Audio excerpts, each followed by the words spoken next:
Bakı 2015 birinci Avropa oyunlarının başlamasına 27 gün qalıb. Qitənin tarixində ilk dəfə keçiriləcək mötəbər yarışın məşəli Respublika ərazisində gəzintisini davam edir.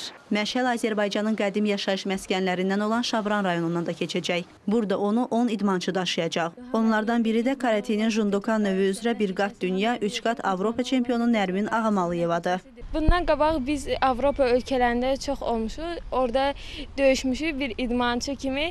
Öz himnimizi çaldırıb bayrağımızı yüksəltmişik və indi Avropa ölkələri bizim dövlətimizə qonaq gələcəklər. Öz güclərini sınayacaqlar. Deyərdim ki, güclü qalib gəlsin bir idmançı kimi və ən güclüləri də bizim öz Azərbaycan idmançılarımız olsun. Hamımızın üzünə böyük məsuliyyət düşür. Biz bu Avropa oyunlarında öz ölkəmizin qonaqpərvərliyini, milli mədəniyyətimizi, yəni ölkəmizin tarixinin hamısını göstərməliyik. Böyük bir fəxrdir. Bəli, bizim rayonumuzda da o məşəldə iştirak eləmək, məşəli rayonumuza gəlməyi mənə fəxrdir. O ki, qalsın mən özüm orada iştirak etmək.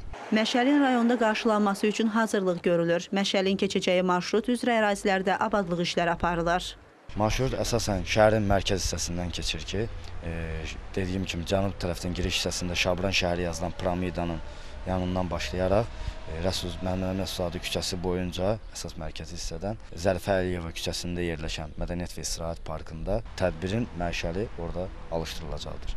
Məşəlin şimal regionuna səyahəti may ayının 31-də Xızıdan başlayacaq. Şabran rayonunda isə məşəl iyun ayının 4-də olacaq. Könül Məmmədova, Çingiz Vaqifoğlu, Məhərrəm Feyzullayev, Şabran.